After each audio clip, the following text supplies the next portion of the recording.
Good afternoon. It's Tuesday, the 23rd of February 2016, and I'm smiling because this is definitely a just-in-time delivery. Well, late. Final setup. So welcome to UK Column News. I'm your host, Brian Gerrish. With me in the studio is Mike Robinson, and we're going to be joined by live video Skype link by John Hurst from the British Constitution Group, who's going to be bringing us up to date with, amongst other things, the huge reserves held at the moment by our local authorities.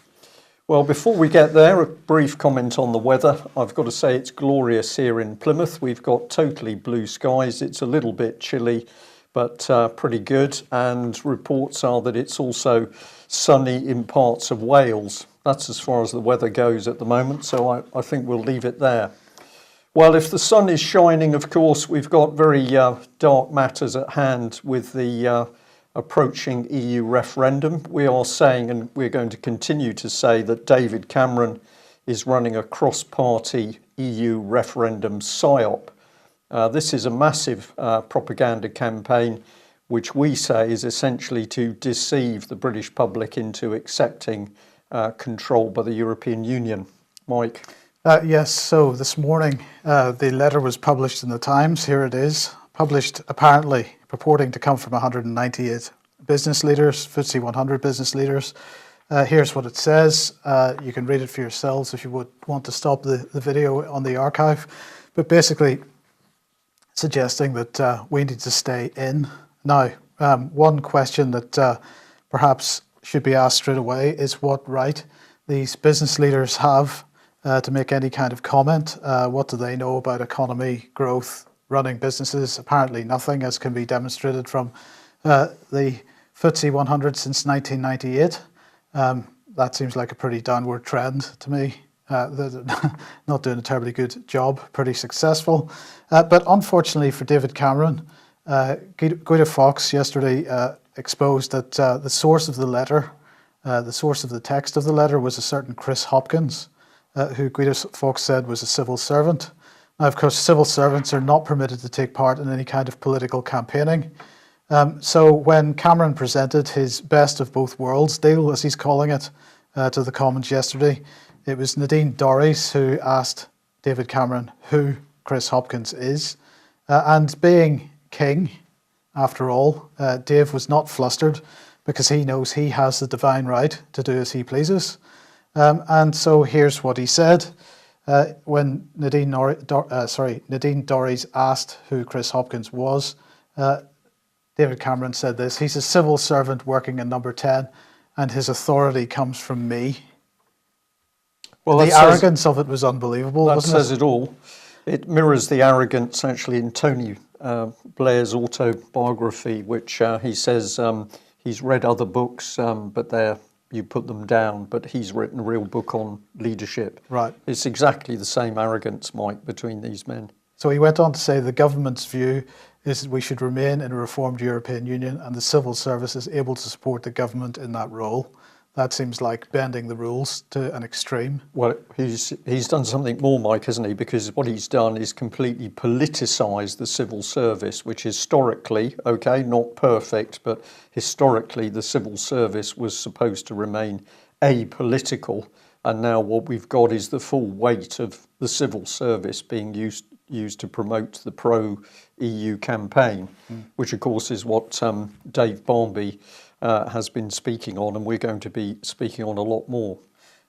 So here it is, the best of both worlds, the United Kingdom's special status in a reformed European Union. So let's have a look through it. And well, just before we do that, actually, here he was this morning tweeting out, because he mentions this term in the foreword to that document, the alternative is a leap in the dark. I would quite like to see David Cameron take a very long leap in the dark into a long, dark, deep hole.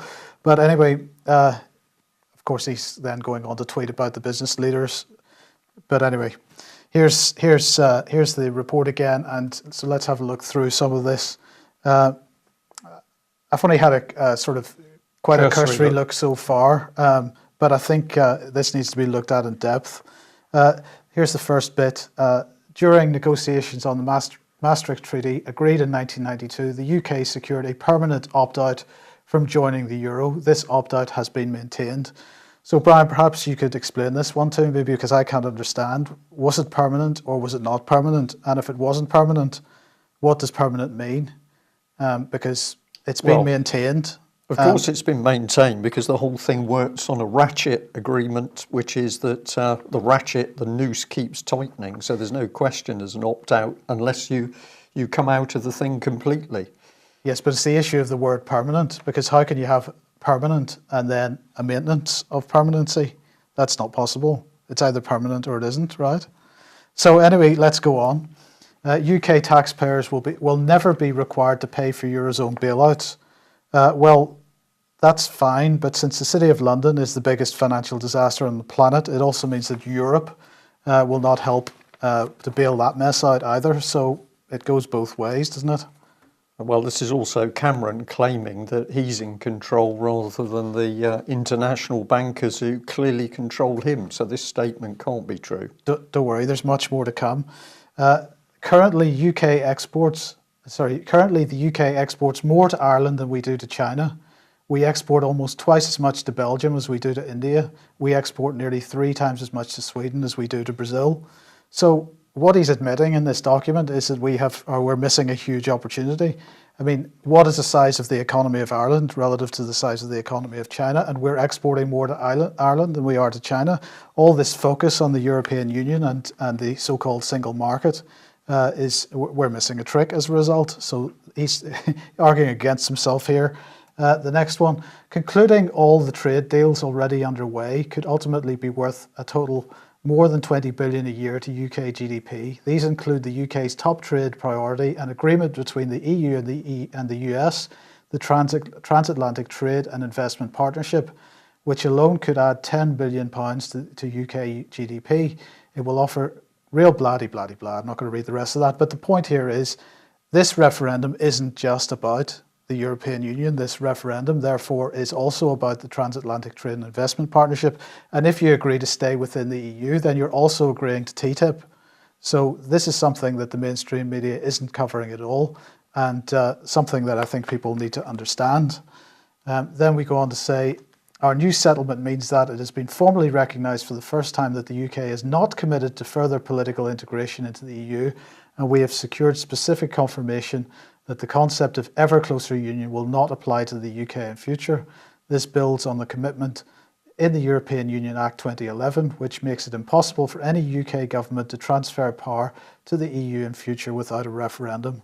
Well, that's very interesting. It says they're not committed to, unless we commit ourselves, but we have to hold on to this weasel-worded government. Sorry, we have to hold this weasel-worded government to this point.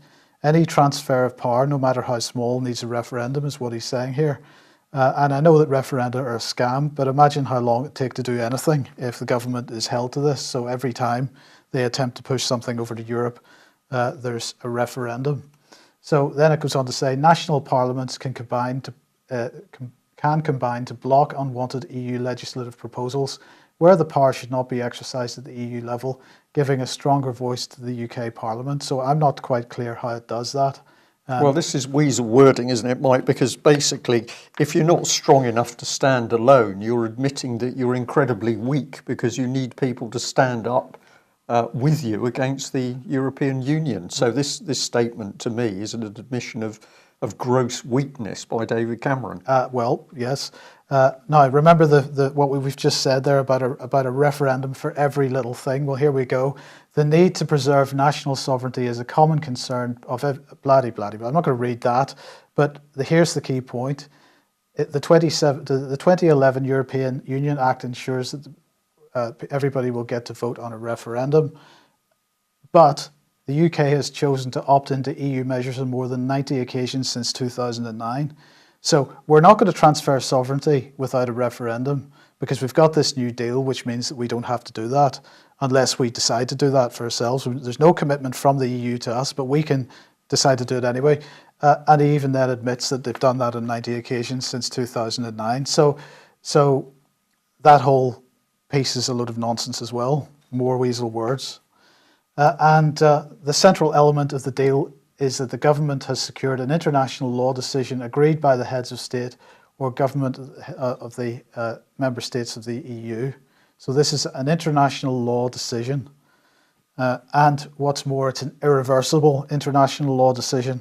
So what happened to Parliament, to no Parliament may bind its successors? This agreement is unconstitutional. All member states have to agree to any future amendment of the deal, and this ties us into the EU in a way that we haven't been tied in before. So in some ways, it's highly dangerous, particularly the fact that they are including things like TTIP in this referendum, which effectively means that if people consent to staying within the European Union, they're also consenting to a new form of governance, a communitarian corporatist governance.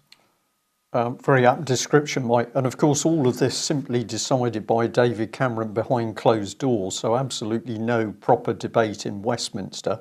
And I think there's a reason for that, which I might come on. Perhaps we should bring in John Hurst here, because there's certainly deep constitutional issues being raised in this agreement. John, are you with us? Yes, well, the first point you made was about a civil servant telling the Prime Minister what to do. Well, apparently, if you remember the TV series Yes Minister, I'm sure that was quite true. So the way to look at it is the civil servants flexing their muscles rather than the other way around, perhaps. As far as the Constitution is concerned, Mike mentioned the common law rule: no Parliament may bind its successor. That's the classic rule that demonstrates that common law is superior to statute law. It's conveniently forgotten when politicians suit it. So it's the third thing to say is referendums unknown to the Constitution. Voting on unlawful action doesn't make it right.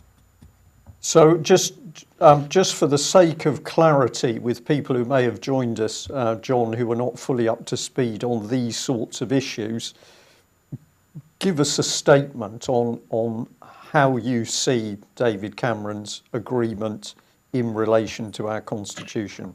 When the Magna Carta Society was considering raising a petition under Article 61, Mike Burke and I read Hansard for the Single European Act 1972, quite a major task.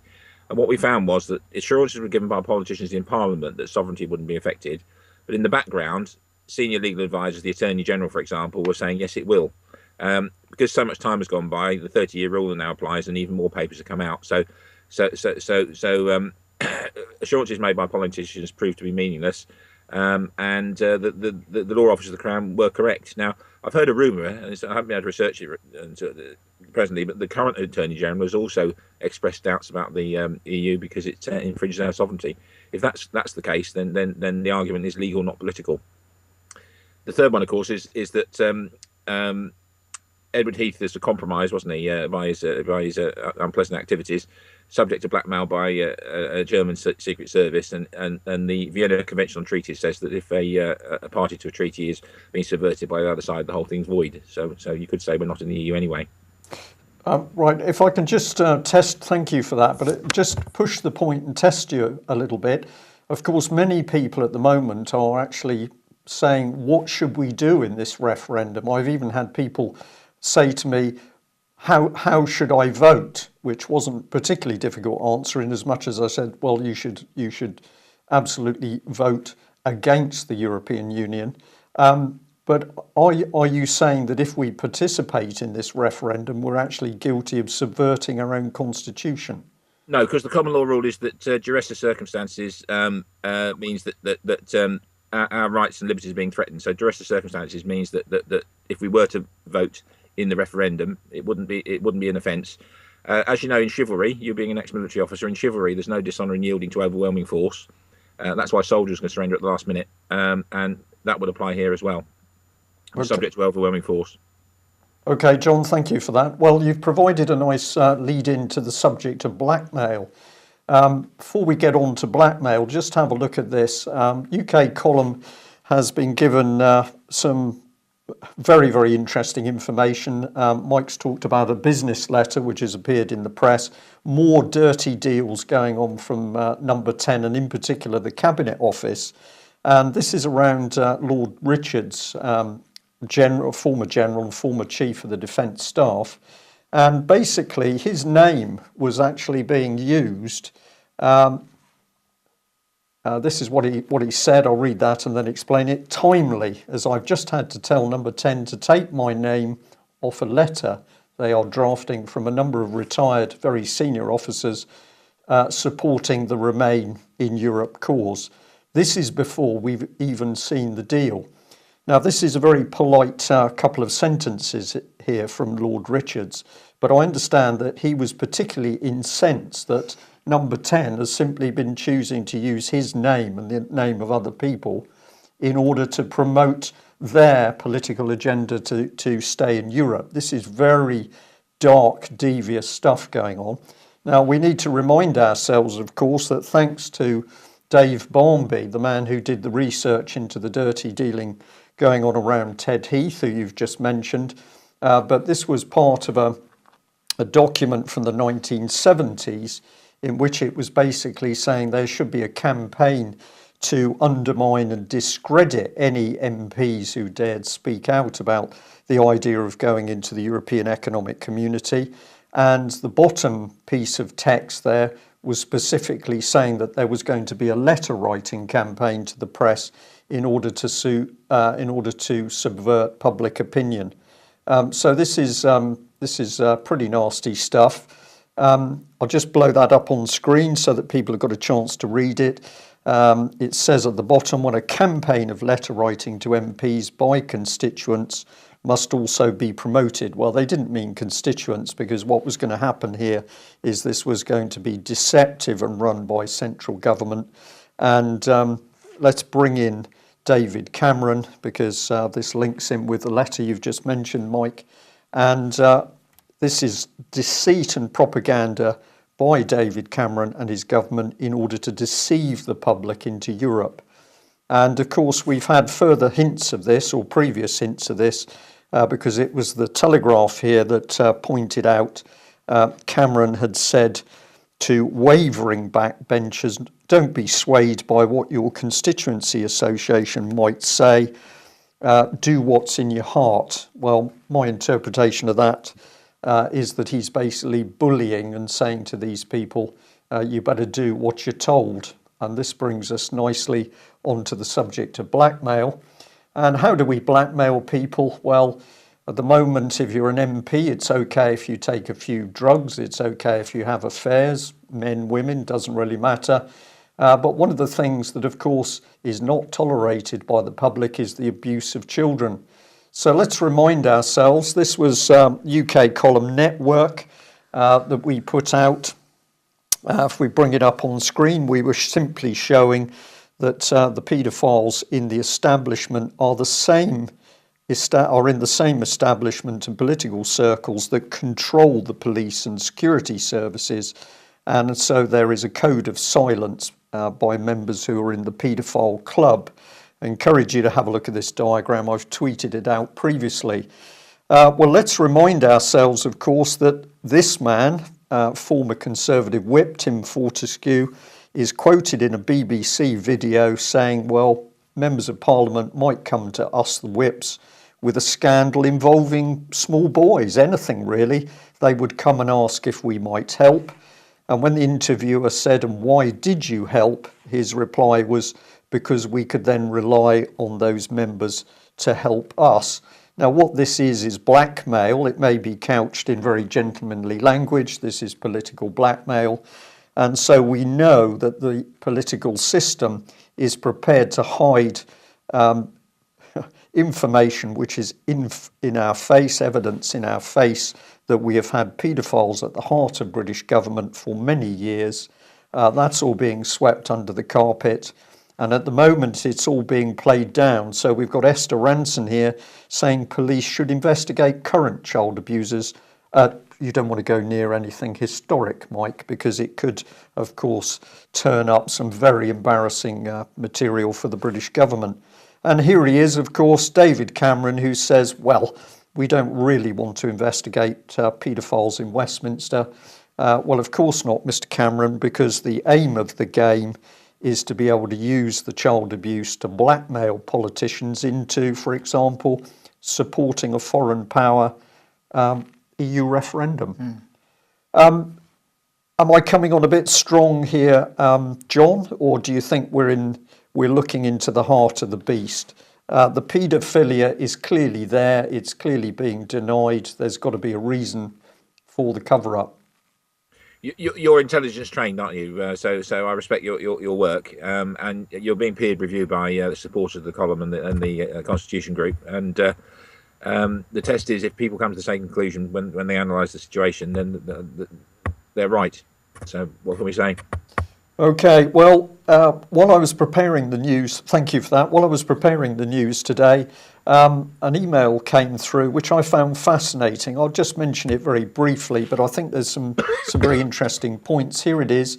It's come through from Care2 Petitions, and it was on the subject of child abuse. But here's the headline: Stop horrifying attacks on India's children and women.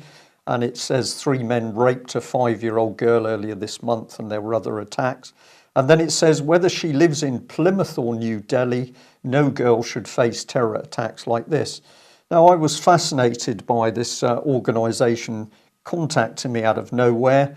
I just had a little look at them, and what do I find? Well, I find a highly corporatist organisation backed by banks, which has suddenly popped up out of nowhere, with millions of members, and it's apparently bringing all the caring people in the world together. Well, I don't think so. I think we've got something rather muckier going on here, because we've got a corporate entity using guilt and compassion. We've got the World Wildlife Fund behind it, Mike, which I thought you may be interested in.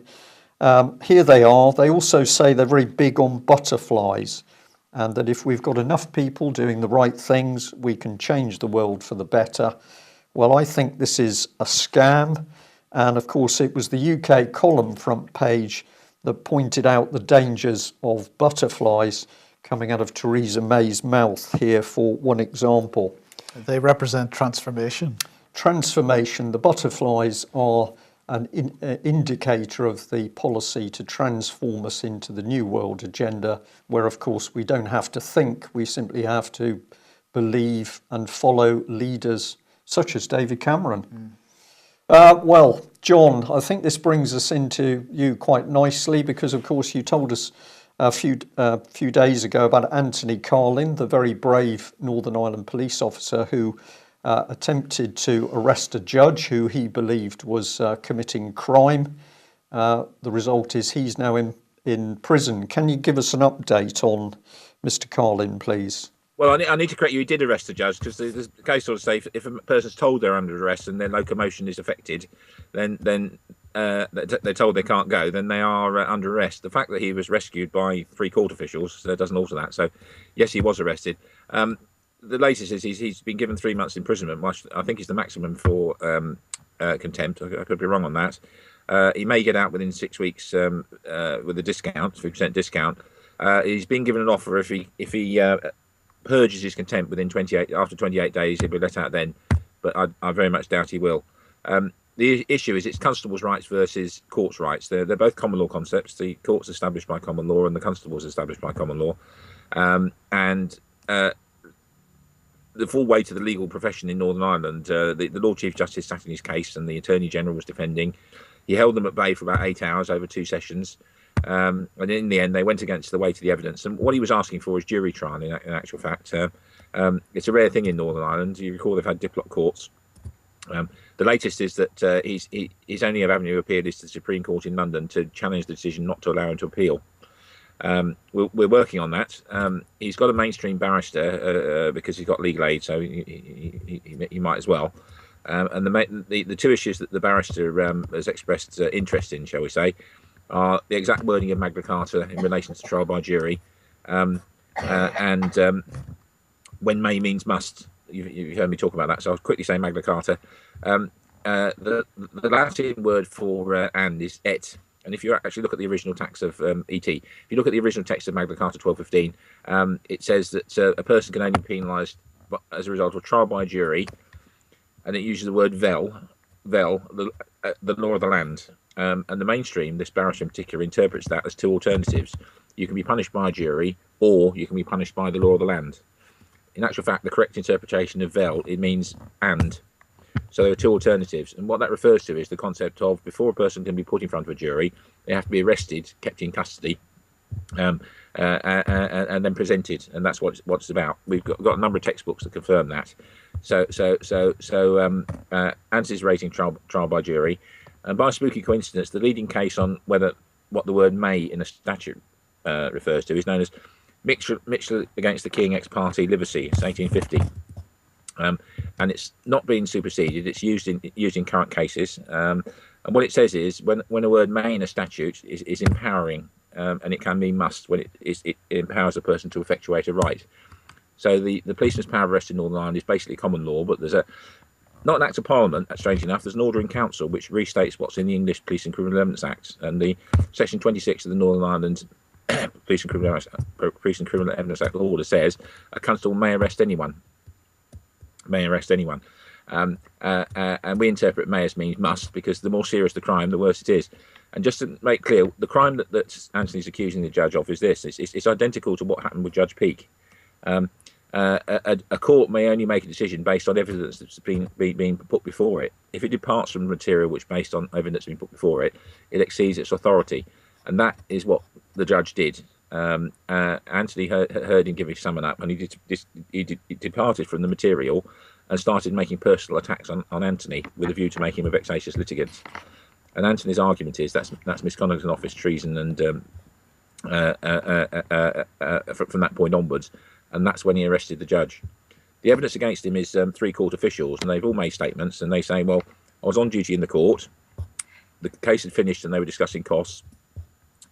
Mr. Carlin produced what he said was a warrant card, and it was a warrant card, and told the judge he was under arrest and move towards him, and then I got in the way. All three of them. Now, anybody else did that, you can imagine what would happen, couldn't you? The judge scuttled out the back, complete with the case papers, because Anthony was going to seize the case papers, as he's entitled to seize evidence once he's made the arrest. All the law relating to constable's power of arrest appears not to have been considered by the judges. Anthony certainly raised it. He's well aware of his powers. He obviously planned this in advance. But the judge in the judgment against him didn't take it into account. Anthony was accused of an assault. Now, assault, as you know, is you don't have to hit somebody to assault them. You put them in fear of unlawful violence. One of the witnesses, in actual fact, said because it's Northern Ireland, they thought he might have a gun. Well, he didn't, because he left it at home. But there we are. So a whole body of law has been disregarded. And the first principle, the first article in the Bill of Rights says the Crown may not suspend laws or the effects of laws, and that's what they've done. So that's going to be the basis of appeal. Right to trial by jury and constable's powers. Now, the constable's power of arrest is the same in Northern Ireland as it is here. There's a power, and there are certain limitations, and one of the limitations is the arrest can only be made when it's necessary to investigate an offence or the conduct of the person concerned. So the two things. Now, you don't investigate a judge for an offence because since 1701, the Act of Settlement, judges have immunity. They can only be dismissed by a vote of both houses of Parliament. So Anthony didn't arrest him in order to investigate a crime. He arrested him in order to investigate his conduct, and he would have sent a report to a tribunal of the Northern Ireland Judicial Appointments Commission, which has got power to investigate judicial misconduct. And if they agreed the judge was out of order, they would recommend that Parliament be sacked. So interestingly enough, in Northern Ireland, they have an ombudsman service that investigates police complaints. They've investigated the complaints. They've been fully briefed on this stuff, because I made sure they were, and they've left Anthony alone. They haven't rebailed him. There's no case to answer as far. It would appear there's no case to answer as far as the ombudsman is concerned. So the chief constable's now got a problem, and the problem is three or four of his constables who were called to the court by the court staff did the wrong thing. They arrested Anthony rather than back him up. So we're working on an alternative cause of action against those constables. They may be ignorant, but there's no excuse of the law as far as an official is concerned. They should have done their duty, and they didn't. And the chief constable, of course, is vicariously liable. So that's where it stands. There's still an outstanding application for leave to appeal, but there's going to be a counter action against the constables that arrested Anthony, because that's where we're horribly wrong. Okay, thank you, John. Where does this leave Anthony as far as his role within the police goes? The there has to be a discipline hearing, and if a policeman's convicted of something like perjury, he'd have to go, because you can't give evidence in court from that point onwards, because everybody will say you've got conviction of perjury. He's been accused by the judge of exceeding his authority, so I'm sure they could determine that that's a sacking offence, but that hearing will be challenged as well. So it's another bite at the cherry. And the third issue is that this is in fact a sideshow from the matter of Anthony's house. As you recall, Anthony was able to demonstrate that Santander didn't lend him any money, told lies about not selling the mortgage to the SPV when they had, and got caught out. And this is a sideshow, because this issue was to do with Anthony made an application that the corrupt lawyers be sent to prison for contempt of court for starting a hearing without good reason. So I've been assured by people on the other side of the water that the matter of Anthony's house is basically won.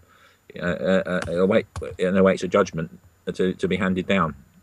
Okay. Now the other side may not agree with that, and they may try and take his house away while he's in prison, but there's no sign of that yet. Okay, John, thank you very much for that. The other subject that you wanted to cover was to give us an update on money within local authorities. I've just got a few slides which I'll just run through very quickly. These are articles that you did for UK Columns, Section 151 Officer, Council Tax and Fraudulent Accounting. You've got the truth about the raising of council tax. These were back in summer last year. And then, of course, we've had some very interesting press releases where it's been admitted. This one, I haven't got a date on this. It meant 2013. It says latest figures confirm councils have now amassed 19 billion. Remember, we're told there's no money, but they've got 19 billion pounds in reserves. And the latest figure you've told us is here at 22 billion. Somebody is lying somewhere over money in local authorities, it would appear. Indeed, Nigel Coleman, fair play to him, has taken up the torch as far as council tax is concerned, because I've been busy, and he's an ace researcher. He's got a very good memory. He's got a huge IQ, and he's found out lots of good stuff. For example, he sent me a message about the Attorney General has in fact raised doubts about the validity of the EU, but I'll send you that separately. So it goes like this. It appears that for the last 30 or 40 years, large amounts of taxpayers' money, both local and national, has been invested abroad in things like derivatives, I dare say.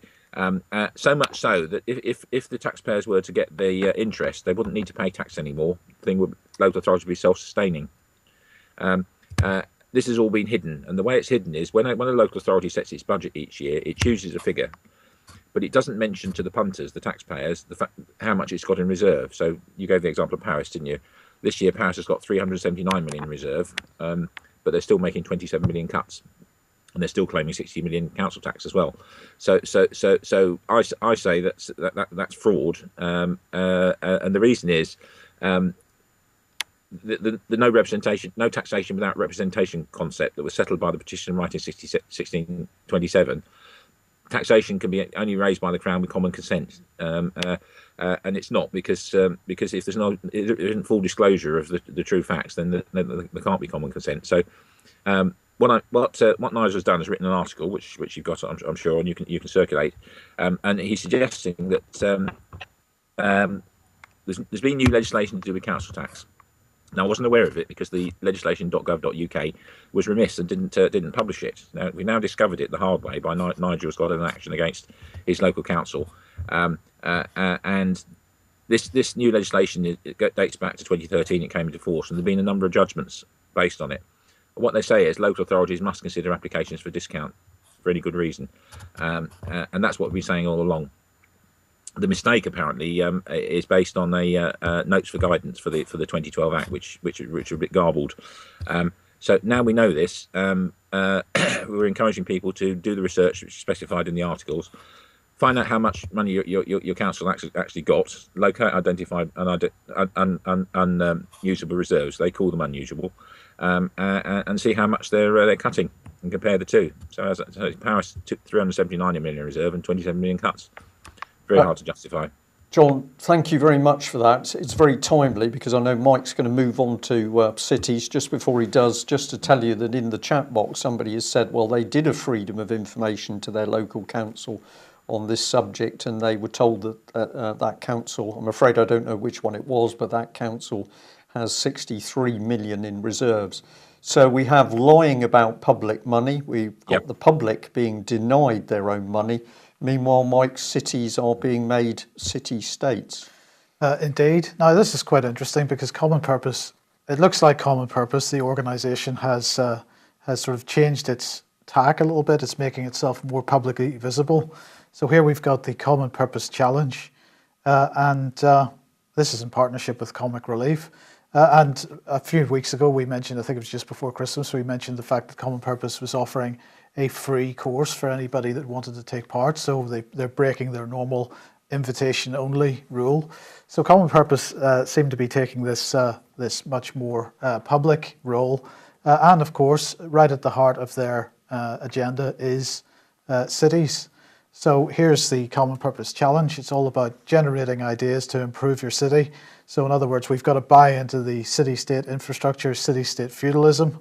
And of course, it's not just city-state feudalism that we're talking about here, because it's smart city-state feudalism. So this is an article from Digital Economy Minister Ed Vaizey, published yesterday, the day before, on the subject of smart cities. And he's saying this government is breaking new ground and devolving power to local people. This provides fantastic opportunities for cities to thrive, especially as smart cities. Data analytics, building information management, and intelligent mobility are all part of the mixture for smart cities. So too is the Internet of Things, whereby devices, vehicles, buildings, and other items are embedded with electronics, sensors, and software that have network connectivity, enabling them to collect and exchange data and to make public services far more efficient. And he ends by saying, we're looking into the future too. The Government Office for Science's Future of Cities project looks at scenarios for UK cities up to the year 2065. The Open University's free 6-week online course on smart city concepts helps people here and around the world understand the opportunities. The Future Cities Catapult has identified more than 32,000 companies in the UK that are offering solutions for the smart cities market. UK expertise in architecture and urban design already contributes £16 billion and 400,000 jobs to our economy, so our potential is enormous. By 2050, he says, by 2050 more than 7 billion people will live in urban areas. The UK's smart cities can be an inspiration and global leader, back to the Common Purpose again, in shaping places to live. Of course, let's also not forget that every minute that we're being distracted with the EU referendum PSYOP, they move ahead with their devolution programme and devolution to cities and more power to mayors. So this agenda never sleeps, Brian. It never sleeps because it is the agenda, Mike, and it's the agenda which they are going to ram through no matter what people say. The sad thing at the moment, of course, is many people are not saying anything because they're simply not aware of the agenda in the first place. But I learnt over the last few days that apparently it's planned for Plymouth's population, which I believe is about 238,000 at the moment. That's going to balloon to well over 300,000, and some people are now talking about 400,000. Why would this be? Because there is a structural plan to make Plymouth the city-state of the southwest of UK. More on that in due course, but John, just a very quick one. Of course, one of the things that we see is that politicians both in UK and America are terrified with members of the public who may have access to guns. What's in this BBC story here? I need to eat humble pie. I don't go on Facebook, but I have conversed with this chap on his YouTube channel. He announced he was going to be interviewed by the BBC, and I said, do you think they'll give a favourable report? And he said, I'll find out. And he was proved correct, because in actual fact, Brian, as a connoisseur of these things, this is a favourable report. It's quite dazzling for a BBC reporter to do it. The last major report I saw, for example, was by a woman reporter for a Sunday paper, The Observer, I think. Went down to the National Rifle Association at Bisley, was entertained for the day, and then wrote a hatchet piece. This isn't a hatchet piece. Now, 3 years ago, my friend Richard Law, who was at the 2014 conference when I spoke about the right to bear arms, he went up to the Home Office. So he gave them a copy of his book, and he met a senior Mandarin a very posh chap, and he said, "We in the permanent civil service accept that UK firearms laws have probably reached a high point, and they're going to retract. So this could be a sign of it happening. Let's look on the bright side. On the other hand, of course, with the migrant crisis in Europe, people are arming themselves, aren't they? Most European countries, as you know, they've got the right to bear arms. You can buy pepper sprays and guns and what have you. The worst case scenario, they're going to relax on guns, and we're going to have a civil war. So it's good in parts. I don't know how to place it. Okay, well, we'll continue to watch it, but this is a fascinating article because, of course, the BBC normally just pushes the government line. We'll come back onto this subject. The state wants more power, though. There's no doubt about that. Thank you very much to the lady that pointed out these documents. I think, Mike, you might have mentioned one of these at least in talking about Reaper. But these are documents showing the power coming into our Home Office to spy on us. So we've got covert surveillance and property interference, a very interesting expression. Property interference means the ability to come into your home or workplace. Here's the document. You can get it online, and obviously the contents there show that it's very comprehensive in what it's talking about. What we're interested in is the number of authorities that are now going to get access to the ability to spy on the public. So here we are, authorisation levels, and you can have a look through here. We've got all of the police services, Scotland, Metropolitan Police, City of London, Northern Ireland, and then we've got the Ministry of Defence and, of course, the Army, Navy, Royal Air Force, Police, National Crime Agency. But it goes on. The Department for the Environment, Food and Rural Affairs, DEFRA, well, of course, they need to be able to spy on you. The Department of Health needs to be able to spy on you. Home Office, Minister of Justice, the Welsh Assembly, so the government bodies, any county council or district council, if they come up with the right excuse, they can spy on you, and on it goes. So this is part of this vicious web of spying that Theresa May has built up. But here we've got the Royal Mail, which is now a limited company, private company, has also now got a commission to be able to spy on the public if somebody wants to use them to intercept your letters. Well, if you think that's it, think again, because on it goes. This is the covert human intelligence document from the Home Office. We do the same thing. Here's the content, and now have a look at who can use covert human sources, including vulnerable people, to spy on others.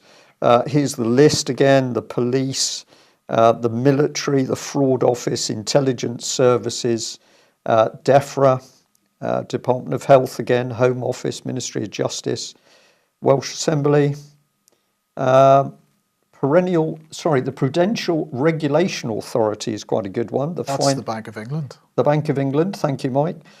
We've also got the Financial Conduct Authority. Also the Bank of England. We've also got the Food Standards Agent. They may need to spy on you because you're probably putting something nasty in your pasties. And the Gambling Commission and the Health and Safety Executive. They've all now got the power to spy on you. And this is the heart of it. Here's the Reaper document. Look at what it says: protection of freedoms. Well, it's nothing of the sort. This is the diagram which shows how a local council can spy and make an application to local magistrate. None of this is about protecting freedoms. It's about taking them away. And it has only been the UK column that has warned about this lady, Theresa May, who is building a Stasi state in front of our very eyes. When you put the idea of smart cities in that context, it gives it a slightly different complexion to the one that Ed Vizy would like us to believe. Well, that's absolutely right, Mike. And of course, this is the reality, that they want people in cities because then every single aspect of their life can be monitored and watched. And if you dare to criticise the government, for example, you're going to become a dissident to go into, a psychiatric unit or a special area of the city.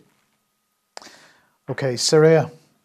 So it looks like a deal has been done between the US and Russia, and apparently Syria has agreed to it, but they still want the fight against terrorists such as Islamic State to continue. This is according to a Syrian Foreign Ministry source. Well, there are going to be some areas where there's a cessation of hostilities, and I would imagine those that are perhaps members of ISIS or al-Nusra Front will migrate to those areas. So perhaps this is a way of corralling them. Vladimir Putin said, we'll do whatever's necessary with Damascus, with the legitimate Syrian authorities. We're counting on the United States to do the same with its allies and the groups that it supports. And I find that little turn of phrase, the groups that it supports, quite interesting. And in the meantime, I just wanted to highlight this article from New Eastern Outlook, because we reported on the fact that Médecins Sans Frontières was claiming that the Russians had bombed one of its hospitals in Syria last week. I'm just going to read a little of what this says here. It says, accusations and denials continue to be traded between the West's NGO, Doctors Without Borders, and the Russian and Syrian governments. Despite the gravity of the accusations by the West and MSF, which suggest deliberate and egregious war crimes, they have thus far produced no evidence. Not only have they produced no evidence, they openly admit that so far they have none. And then later on it goes on to say, when the United States inexplicably bombed MSF's hospital in Kunduz, Afghanistan last year, among the many statements released by MSF would include one published on their own website entitled, Afghanistan Enough, Even War Has Rules. And in it, MSF claims that this was not just an attack on our hospital, it was an attack on the Geneva Conventions. This cannot be tolerated. These conventions govern the rules of war and were established to protect civilians in conflicts, including patients, medical workers and facilities. They bring some humanity into what is otherwise an inhumane situation. The Geneva Conventions are not just an abstract legal framework, is what Neo is saying here. They are the difference between the life and death for medical teams on the front line. They are what allow patients to access health facilities safely and what allows organisations like MSF to provide healthcare without being targeted. But they then go on to point out that Article 38 of the Geneva Conventions requires that organisations display, in fact, not only display that they are a hospital, but in modern times that they go on to inform combatants in a war zone of the GPS coordinates of their hospitals. And as we reported last week, MSF didn't do that. They specifically said, we are not going to do that in order to avoid being bombed. So what this article is pointing out is that MSF understands the Geneva Conventions because they've tried to cite them in certain circumstances, and yet they have absolutely been outside those conventions with regard to their activities in Syria, and that resulted in this so-called hospital, which was probably no more than a tent actually, being bombed. Neo asking, was this in fact a war crime in itself?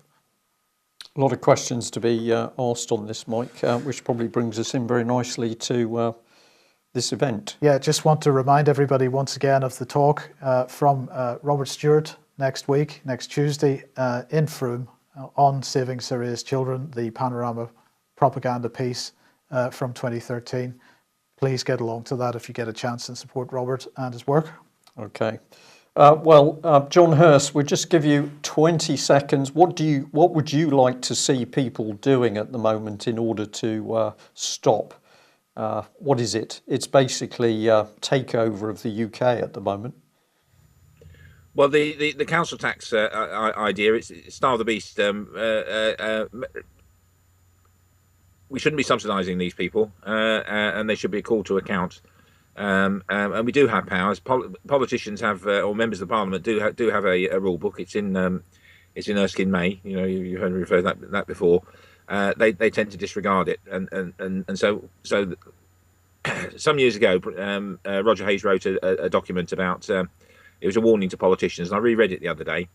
and I can't fault it, and I think it should be circulated to the current shower. And it basically says we can see what you're doing now, and you're not going to get away with it any further. Do you call that one? I do actually. Okay, Yeah. well, thank you very much for reminding us of that Yep. one. We've also got the information over mortgages, but more on that in due course. John, thank you very much for joining us. That's it for today's UK Column News. We'll be back at the same time tomorrow. Bye-bye.